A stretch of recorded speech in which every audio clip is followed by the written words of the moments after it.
Сәлем достар, сіздермен бірге мен Ботакөз. Бүгін біз ерекше хостелға келіп отырмық. Осындай міне сіздерге көрінуі қазір көрсететін боламын. Бұл хостелдің ерекшелігі, мен сұрастырған кезде бұл хостелда жаңа қалай айтсам бұл елес бар деген соғыс бар деді, және де қонған адамдар түрлі түсті дауыстарды және де сабарда түнде жүрген жүрістерді еститіндігін айтты. Бір әйелдің айтуынша осында қонған қызының бейнесін көрген, яғни ұйықтап оянған кезінде алдында қызының бейнесін көрген. Енді мен қазір барынша сөйлеуге тырысып жатырмын, себебі басқа бөлмелерде де адам бар. Қазір мен жатқан бөлмеде қазір бір адам ғана бар. Ол кісі тамақ ішуге шығып кетті. Мына бөлмеде жалғыз өзім қалдым. Бірақ по-любому қатты естіледі, сен қанша ақыры сөйлесең де басқа бөлмеде ұйықтап жатқан адамдарға сондықтан ақыры сөйлеуге тура келеді. Тағы бір нәрсе, бүгін біз осы хостелда 24 сағат қонатын боламыз, және де көретін боламыз. Елестер шынымен де бар ма, жоқ па, және біз оны ұяға түсіре аламыз. Сондықтан бізбен бірге болыңыздар. Міне осындай бөлме. Мына жерде обзор жасай кетейін сіздерге.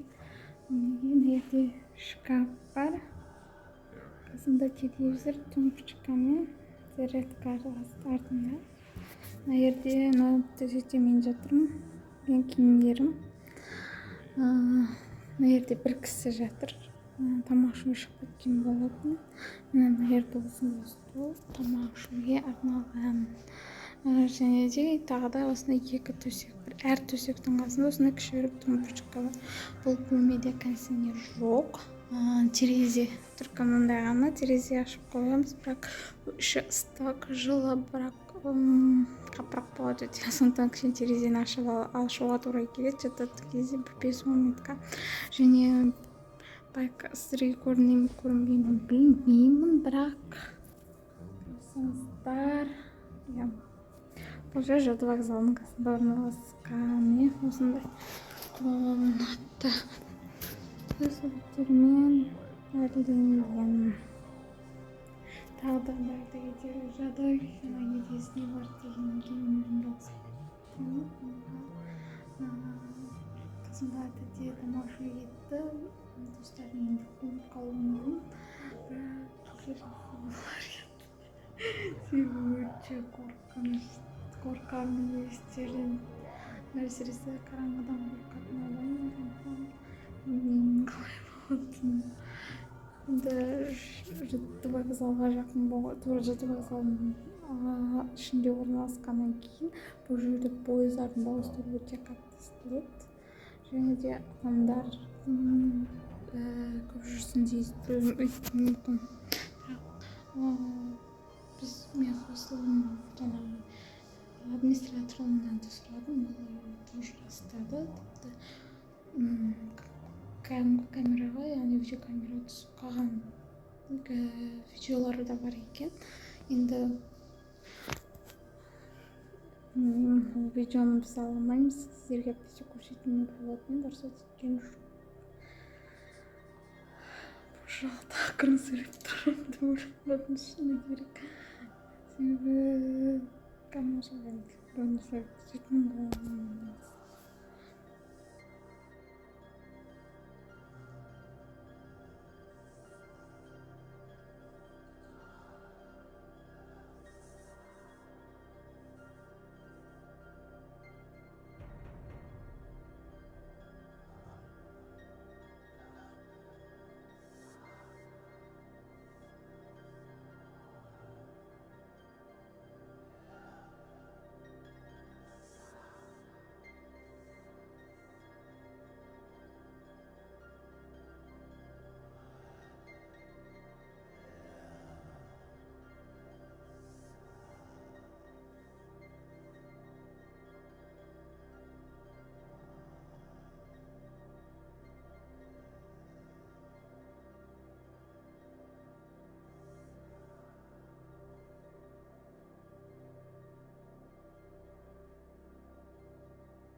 біраз көп сұрайтын шығар, неге именно осы бөлмені таңдадыңыз деп.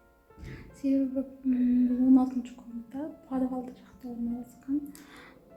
Дәл осы бөлмеде администраторлардың айтуы бойынша бір қыз қайтыс болған, яғни біраз асылып қалған деген дерек бар.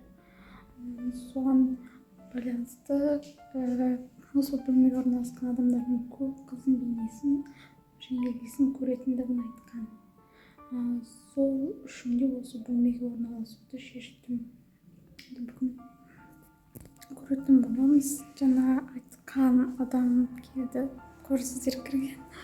Жоға түскен болса, бірақ ол кісі телефонды көрді, бірақ ешерсе деген жоқ. Мен ойлаған болатын, сұрай ма деп, жоқ ешерсе деген жоқ.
спится.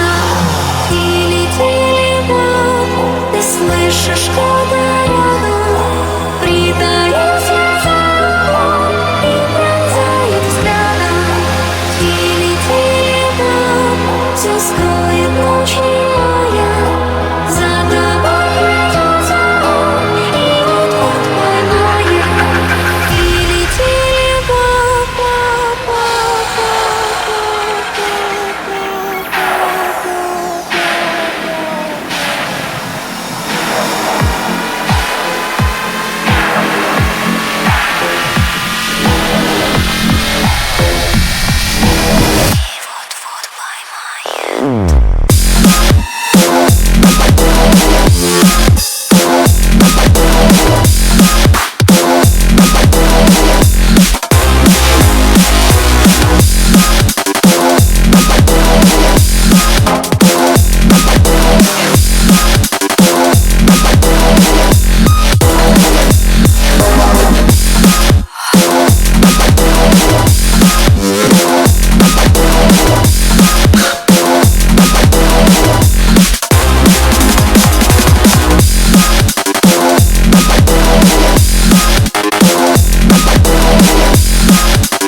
Сәлем достар, тағы қайырлы таң.